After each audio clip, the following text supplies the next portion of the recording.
আমরা শিলিগুড়িতে বসেছিলাম, আলিপুরদুয়ার, কোচবিহার, কালিম্পং, দার্জিলিং, জলপাইগুড়িকে নিয়ে। পরে আমরা দুর্গাপুরে বসেছিলাম, বাঁকুড়া, পুরুলিয়া, পূর্ব পশ্চিম বর্ধমানকে নিয়ে। আজকে এখানে আমরা নদিয়া, উত্তর চব্বিশ পরগনা এবং হুগলিকে নিয়ে বসেছিলাম। অনুরূপ মিটিং আমাদের মালদাতে হবে, মালদা, মুর্শিদাবাদ, উত্তর এবং দক্ষিণ দিনাজপুরকে নিয়ে। অনুরূপ মিটিং আমাদের কোলাঘাটে হবে, পূর্ব পশ্চিম মেদিনীপুর, ঝাড়গ্রাম এবং হাওড়াকে নিয়ে। আমরা মূলত যেটা জোর দিয়েছি, শর্ট টার্মে নির্বাচিত এমএলএদের সঙ্গে প্রশাসনের সমন্বয়। একটা নতুন ব্যবস্থা চালু হয়েছে, যেখানে শাসকের আইন নয়, আইনের শাসন। নতুন একটা বিশ্বের সর্ববৃহৎ রাজনৈতিক দল, যে দল নেশন ফার্স্ট মন্ত্রে বিশ্বাসী, তারা জনতা জনার্দনের আশীর্বাদ নিয়ে ক্ষমতা পেয়েছে। নতুন ব্যক্তিরা এমএলএ হয়েছেন, মন্ত্রী হয়েছেন, মুখ্যমন্ত্রী হয়েছেন। আমাদের ভিশন কি, আমরা কি চাইছি, কেমনভাবে রাজ্য চালাতে চাইছি, আমাদের সংকল্পপত্র কি, এটা প্রথমেই অ্যাডমিনিস্ট্রেশনের সর্বস্তরে পৌঁছে যাওয়া দরকার। সেই উদ্দেশ্য নিয়েই আমরা কিন্তু এই পরিক্রমাগুলো করছি। আপনারা এর আগের মিটিংগুলোতে দেখেছেন কত কোটি কোটি টাকা খরচ করা হয়েছে। এই কলকাতা থেকে কল্যাণী আসতে 1 ঘন্টা লাগে এখন জাতীয় সড়কের যুগে। সেখানেও হেলিকপ্টার ব্যবহার করা হয়েছে। এখানে কত রকমের খাবারের ব্যবস্থা, নিশ্চয়ই সারাদিন আছে, দুপুরবেলা একটু খাবার দিতে হবে। এখানে কত গাড়ির মেলা, এখানে অফিসাররা গাড়ি শেয়ার করে এসেছেন। রাস্তা বন্ধ, 3 দিন ধরে দক্ষযজ্ঞ, 3 কোটি 4 কোটি টাকা করে এর আগে খরচ হয়েছে। আমরা এইগুলো আপনারা দেখছেন যে সাইলেন্টলি, চুপচাপ, যেটুকু ন্যূনতম না করলে নয়, সেই ব্যবস্থার মধ্য দিয়ে এই সরকার জনগণের কল্যাণ করতে চায়, নিজেদের বৈভব ক্ষমতা দেখাতে চায় না।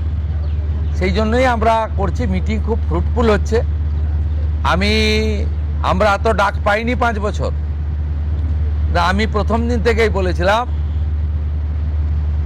প্রশাসনিক মিটিংয়ে আমরা সব এমএলএদের ডাকবো, আর বিশেষ বিশেষ এমপিদের ডাকবো। আজকে বিশেষ বিশেষ এমপিদের মধ্যে বারাসাতের এমপিকে আমরা বিশেষ বিশেষভাবে ডেকেছিলাম, এসছেন উনি। আর আমাদের দলের এমপিদের আমরা ডাকছি সব জায়গায়, কারণ আমাদের এমপিদেরকে বিডিওরা পর্যন্ত, ওসিরা পর্যন্ত তাদের ফোন ধরতেন না। এই সিস্টেম তো ঠিক না। আমরা এখানে বলেছি আইপিএস আইএসরা জানেন একটা পাবলিক রিপ্রেজেন্টেটিভকে কিভাবে রেসপেক্ট দিতে হয়। মহারাষ্ট্র সরকার করেছে, যে কোনো নির্বাচিত প্রতিনিধিকে যদি অনার না দেন, কীভাবে অনার দেবেন সেটাও স্টেট ক্যাডার এবং ন্যাশনাল ক্যাডারে বলা আছে। এগুলো আমরা এখানে করেছি, বলেছি। এবং আজকে এখানে বসিরহাটের অনেক অপোজিশনের এমএলএরাও যুক্ত হয়েছিলেন, তাদের মধ্যে একজনকে বলার সুযোগও আমরা দিয়েছি। আমরা চাই যে কেন্দ্র রাজ্য ডবল ইঞ্জিনের সুফল মানুষ পাক, এবং কেবলমাত্র নির্বাচনের সময়ই রাজনৈতিক কচকচানি হোক। সারা বছর আমরা কনস্ট্রাকটিভ আইডিয়া নিয়ে কাজ করি। আপনাদের মাধ্যমে মাননীয় প্রধানমন্ত্রীর 12 বছর সম্পূর্ণ হয়েছে। ভারত সরকার 5ই জুন বিশ্ব পরিবেশ দিবস থেকে 21শে জুন বিশ্ব যোগা দিবস ন্যাশনাল প্রোগ্রাম ডিক্লেয়ার করেছেন। পশ্চিমবঙ্গ সরকার এই ন্যাশনাল প্রোগ্রামে পার্টিসিপেট করছে, আমরা ঘোষণা করেছি। 5ই জুন রাজ্যের সমস্ত ব্লকে এবং পুরসভাতে, ইনক্লুডিং কর্পোরেশনে, মায়ের নামে একটি গাছ লাগানোর কর্মসূচি হবে। প্রত্যেক বিধায়কদেরকে অরণ্য দপ্তর, পরিবেশ দপ্তর, দুটো দপ্তর নোডাল থাকবে। তারা ফলের গাছ দেবেন এলাকায় বিতরণ করার জন্য, এলাকায় লাগানোর জন্য। 12 থেকে 20 জুনের মধ্যে 3 দিন জনকল্যাণ শিবির করতে বলা হয়েছে ভারত সরকারের পক্ষ থেকে। আমরা 3টে ডেট বেছে নিয়েছি, ওয়ার্কিং ডেট 15, 16, 17। আমরা সিএসের মাধ্যমে প্রশাসনকে বলেছি স্কুলে যেন না হয়, যাতে ক্লাস হ্যাম্পার না হয়। বিডিওরা এবং পুরসভার ক্ষেত্রে সিওরা, আর কর্পোরেশনের ক্ষেত্রে কমিশনাররা দায়িত্বপ্রাপ্ত হবেন বিধায়করা এবং যে এমপিরা সেখানে চিফ গেস্ট হবেন, ইনোগোরেটর হবেন, সব জায়গায় জনকল্যাণ শিবির হবে। সেখানে ভারত সরকার এবং রাজ্য সরকারের চালু থাকা এবং আগামী দিনে আসতে চলা সমস্ত স্কিম আমরা তার বেনিফিট মানুষকে দেব এবং সচেতন করব। 15, 16, 17 জুন, 21 জুন বিশ্ব যোগা দিবস। আয়ুষ ডিপার্টমেন্ট, যা পশ্চিমবঙ্গ সরকারের হেলথ ডিপার্টমেন্টের অন্তর্গত, এবং স্পোর্টস ডিপার্টমেন্ট মিলে করবে। পুলিশ থেকে, স্কুল থেকে, এনসিসি থেকে, নানা এনজিও অর্গানাইজেশন, উৎসবের মতো পৃথিবীর 200টা দেশ ভারতের যোগা দিবসকে গ্রহণ করেছে। আমরা বিচ্ছিন্ন ছিলাম, আমরা এবারে যুক্ত হলাম। উৎসবের মতো হবে।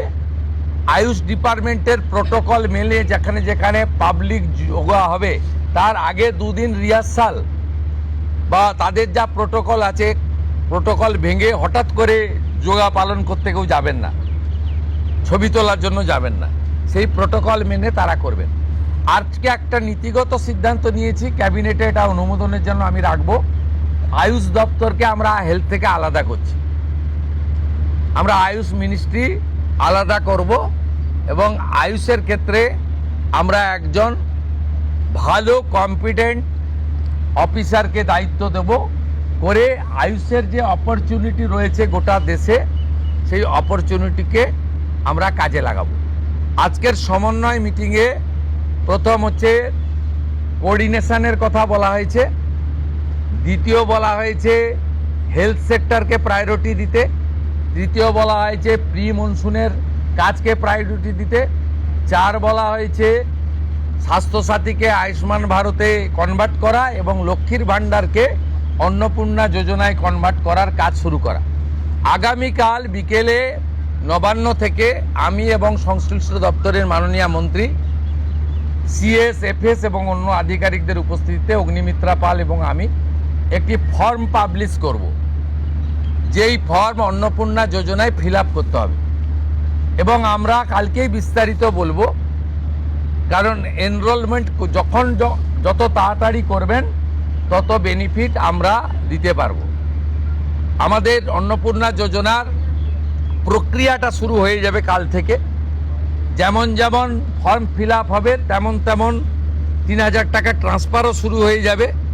আর যতক্ষণ না 3000 টাকা ট্রান্সফার হচ্ছে, স্বাস্থ্যসাথী যেমন কন্টিনিউ রাখা হয়েছে আয়ুষ্মান ভারত কনভার্ট না হওয়া পর্যন্ত, এখানে আপনার লক্ষ্মী ভাণ্ডারকেও কন্টিনিউ করা হবে। বিস্তারিত কালকে আপনারা জানতে পারবেন, ফর্মের কপিও আপনারা কালকে পাবেন। অফলাইন অনলাইন অবশ্যই থাকবে, শুধু পাবলিকের উপরও ছেড়ে দেওয়া হবে না। বিধায়করা নিজ উদ্যোগে ফর্ম ফিল আপ করাবেন এবং সরকারও বিডিওদের নেতৃত্বে প্রত্যেক বাড়িতে বাড়িতে ফর্ম ফিল আপের জন্য সহযোগিতা করার জন্য লোক পাবেন। এবং মাথায় রাখতে হবে, ভারতীয়রাই কেবলমাত্র এই সুযোগ পাবেন, অভারতীয়রাই সুযোগ পাবেন না। ভারতবর্ষের সরকারের টাকা বাংলাদেশ থেকে আসা অবৈধ অনুপ্রবেশকারীদের দেওয়ার জন্য নয়, এটা খুব ক্রিস্টাল ক্লিয়ার। সরকারি বাসে আপাতত সব মহিলাদের আমাদের ফ্রি সুযোগ তারা পাচ্ছেন আগামী সপ্তাহ থেকে। তো আগেই ক্যাবিনেট অনুমোদন দিয়েছে, এটা কার্যকর হচ্ছে। কিন্তু আমরা এখনই সবাইকে, সব মহিলা বললে সুযোগ দিলে পরবর্তীকালে কিন্তু কার্ড করব। আমরা দেখেছি ডোমকলে বিগত সরকারের সময় পুরুষরা লক্ষ্মীর ভাণ্ডার পেয়েছেন। কেউ যদি মুখ মাথা চাপিয়ে রেখে শিলিগুড়ি থেকে এনবিএসটিসির ভলভো বাসে উঠলেন দীঘা আসবেন বলে, তিনি যদি বোরখা পরে চলে আসেন, তাহলে তাকে পুরুষ না মহিলা দেখার কোনো মেকানিজম বাসের ড্রাইভার কন্ট্রাক্টরের নেই।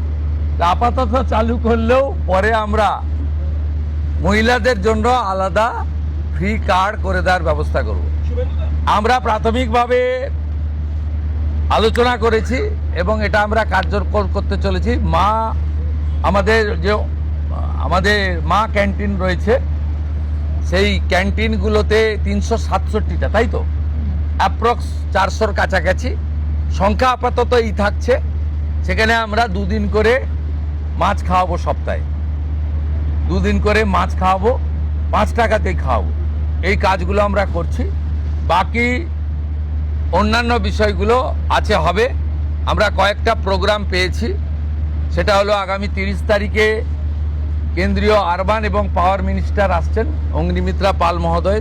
তার প্রোগ্রাম পুরো অ্যাসিস্ট করছেন। আমিও একটা সময় নিশ্চয়ই কাটসি মিট করব। 4 তারিখে শিপিং মিনিস্টার আসছেন, শিপিং রিলেটেড মিটিং হবে। 6 তারিখে মাননীয় রেলমন্ত্রী আসছেন।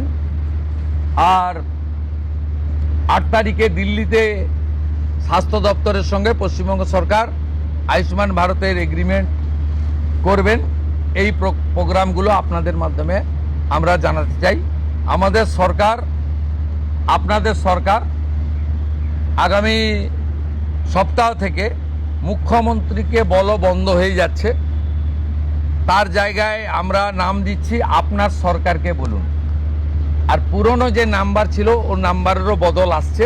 এই সংক্রান্ত বিস্তারিত যেদিন আমরা লঞ্চ করব সেই দিন আপনাদেরকে নাম্বার জানাবো। নামটা আমি আজকেই জানিয়ে দিলাম, আপনার সরকারকে বলুন। মাননীয় রাজ্যসভার সাংসদ শ্রমিক ভট্টাচার্য মহোদয়কে নাম ঠিক করার জন্য সরকার পরামর্শ চেয়েছিল, তিনি এই নামটা ঠিক করেছেন। মুখ্যমন্ত্রী হিসেবে আমি সেই নামটা গ্রহণ করেছি।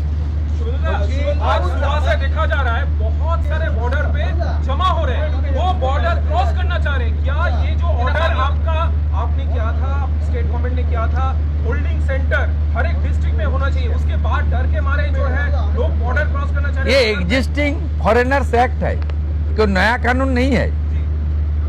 और ये लोग चला जाना चाहिए।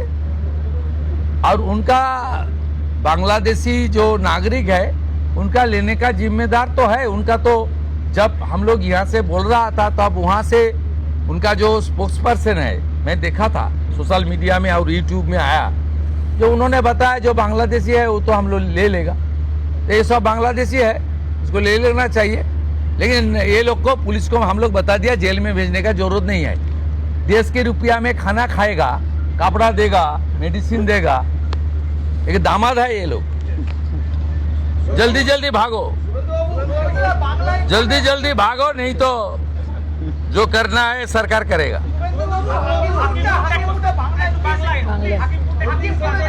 না না, আমি হাকিমপুর সম্পর্কে জানি না, আমি মিডিয়াতে দেখছিলাম। কিন্তু এটা নতুন কিছু নয়, প্রেজেন্ট অ্যাক্টই রয়েছে। এবং আমরা বলে দিয়েছি যে বাংলাদেশের অবৈধ অনুপ্রবেশকারী তাদেরকে কোর্টে পাঠানোর কোনো দরকার নেই, আইনে নেই। সরাসরি পুলিশ নেবে এবং বিএসএফ এর হাতে হ্যান্ডওভার করবে। বিএসএফ এর যা ভারত সরকার বাংলাদেশ সরকারের সঙ্গে আছে এগ্রিমেন্ট, তাতে বাংলাদেশি প্রুফ করে হ্যান্ডওভার করে দেবে। আমাদের জেলে 3 মাস 6 মাস 2 বছর রেখে আপনার চাল, আপনার ডাল, আপনার তেল, আপনার মাছ, আপনার ডিম, আপনার কাপড়, আপনার মেডিসিন ওদেরকে দেব কেন? এটা তো ভারতীয়দেরই ক্ষতি হচ্ছে, আমাদের রাজ্যেরই ক্ষতি হচ্ছে। সেই জন্য আইনটা এতদিন ছিল ভোট ব্যাংকের স্বার্থে কেউ বা কারা ব্যবহার করেনি। আমরা ভোট ব্যাংকের বাইরে গিয়ে দেশের স্বার্থে, রাজ্যের স্বার্থে এই আইন কার্যকর করছি। আবেদন করেছেন যে যারা এতদিন অভিযুক্ত রয়েছেন তাদেরকে গ্রেফতার করার জন্য এসপির কাছে, পুনরায় কি তদন্ত শুরু করবেন? আমি আবেদন পাই, এসপির কাছে উনি আবেদন করেছেন। এসপি নিশ্চয়ই ডিজিকে পাঠাবেন, ডিজি আমার সঙ্গে পরামর্শ করবেন। আমি হোম মিনিস্টার হিসেবে নিশ্চয়ই, আমার তো আইনের শাসন প্রতিষ্ঠা করার জন্যই আমাকে আপনারা মুখ্যমন্ত্রী করেছেন। তা আইনের শাসনে তামান্নাও আইনের শাসন পাবেন। আমরা তো বলেছি শাসকের আইন চলবে না, আইনের শাসন চলবে। বিরোধী দলের আমরা তো বলেছি স্কুল, কলেজ, মন্দিরের 1 কিলোমিটারের মধ্যে মদের দোকান লাইসেন্স দেওয়া যাবে না। এ সরকার অন্যভাবে চলবে, চিন্তার কোনো কারণ নেই।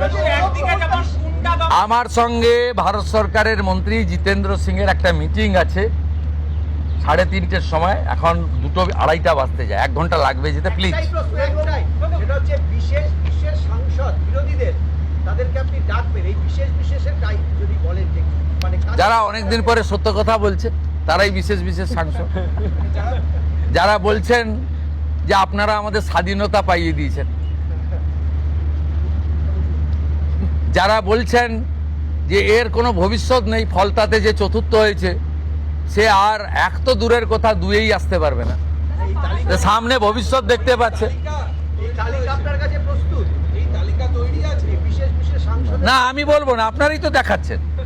আমি তো আপনাদের চ্যানেলেই দেখছিলাম বারাসাতের সাংসদ কি বলছেন। তারপরে সরকারকে বললাম যে উনাকে ডাকুন, উনি নিশ্চয়ই কোঅপারেশন করতে চান। উনি আজকে বক্তৃতা করলেন, কোঅপারেশন করলেন, যাওয়ার সময় হ্যান্ডশেক করলেন, বলে এই প্রথমবার একটা ভালো মিটিং হলো। আমি এর আগে অনেক মিটিংয়ে যোগদান করেছি, বলতেই দেয় না।